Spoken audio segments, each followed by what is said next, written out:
Richard Donald Lewis was born in 1930. He's a British cross-cultural communication consultant and author. He founded the Berlitz School of Languages in Finland in 1955. Berlitz Corporation is a global leadership training and language education company. He opened later 5 more schools in Finland. In addition, he opened in Berlitz schools in Norway in 1958 and in Portugal in 1959. In addition to his career running language school, Lewis is also well known for his work on cross-cultural understanding. He wrote the book When Cultures Collide, now in 3rd edition. It has sold over 500,000 copies and won the prestigious US Executive Club Book Award in 1997. He also gives cross-cultural seminars and keynote speeches to international cooperation as well as governments. Clients include UBS, Coca-Cola, Deloitte, Gazprom, Nokia, Unilever, and the World Bank. Richard D. Lewis is now chairman of Richard Lewis Communication, which is the organization who helps individuals and companies rise to the challenge of international assignment in the areas of language, communication skills, and cross-culture. They help individuals and their organizations to communicate successfully across cultures in order to achieve sustainable improvements in performance.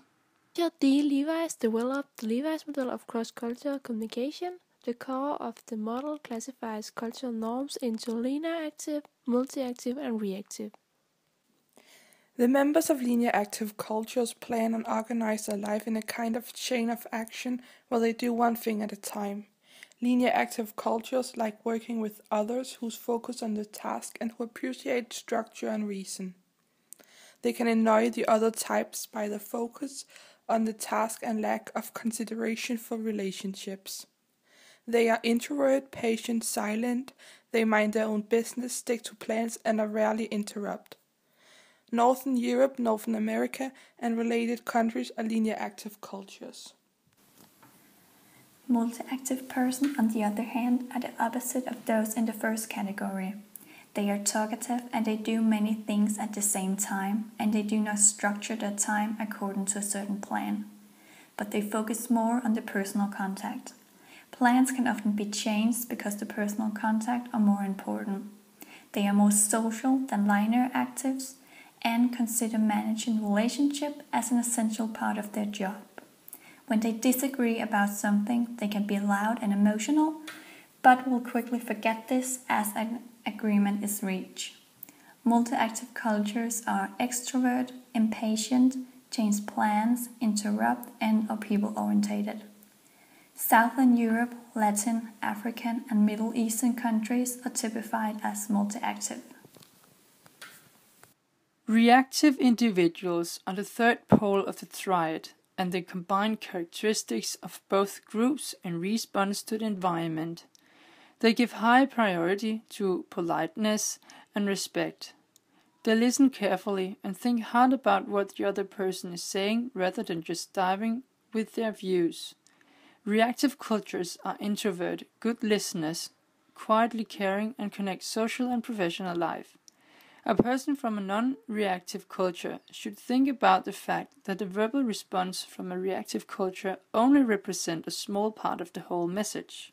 To understand a person from a reactive culture, you should not only focus on what is said in the communication situation, but also on who said it, how is it said, and what is not said.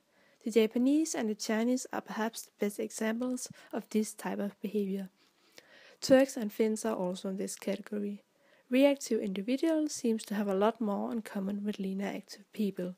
The Finns, for instance, can be a considered part of either group. They definitely have a linear concept of time and a task-oriented approach to life. The triangle model. The model is often shown as a triangle, with countries ranged along lines between 2 vertices. There seems to be no countries which combine all 3 dimensions. Linear active seems to inhabit cooler countries while the hotter climate are more multi-actives. The UK and the USA are mostly linear active. Canada lies between linear active and reactive. Australia lies between linear active and multi-active. European countries mostly range between linear active and multi-active, with Northern Europeans tending to be most linear active. Denmark is between linear and multi-active, but we're closest to being linear active. Northern Europe is classified as a monochronic group, people who do one thing at a time, usually well and in a planned order. This is the same as Richard Lewis' linear active theory. Southern Europe is classified as a polychromic country, often attempting many tasks at once, and they're more spontaneous. This is the same as Richard Lewis' multi-active countries. Here we have an overview of the differences in behavior between the cultures. If we look at body language, linear active cultures are restrained and controlled. Multi-active cultures are much more open and express themselves through body language. Reactive countries are more subtle and indirect in the use of body language. An American firm had just made an arrangement with a Japanese firm about sending some employees from a Japanese company on an intensive course in the USA. The employees were supposed to learn something about the products of the American firm. The American who was the course leader of the Japanese ghost was quite satisfied with the course at the beginning, but after a while he started getting annoyed with the fact that Japanese took more and more of his time. At the end of almost every course day, they wanted him to elaborate on some points and to get more information from him. Gradually, the Japanese took more and more of the American spare time, and they also asked for his advice on what to do in their spare time. And there even was an episode where they wanted him to settle a dispute between two of them. Finally, the American got so annoyed that he told the Japanese that he preferred to distinguish between work and spare time.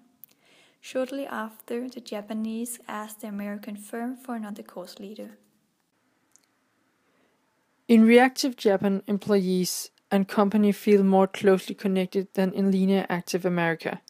Japanese employees expect to stay in their company for a long time, and they expect the company to play an active part, not only in their professional life, but also in their social life. For example, in connection with the purchase of house, the choice of holiday, or of school.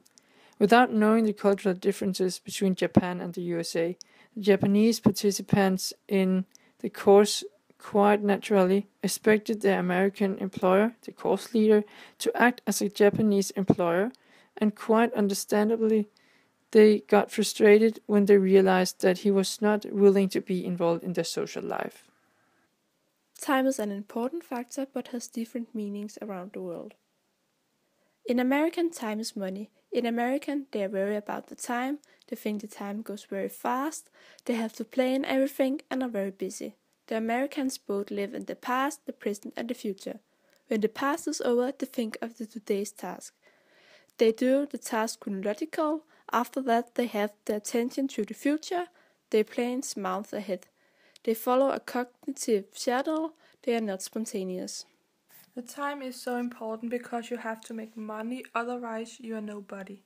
In America, resting and saving time is a very important factor. These groups are monochromic. They prefer to do only one thing at a time.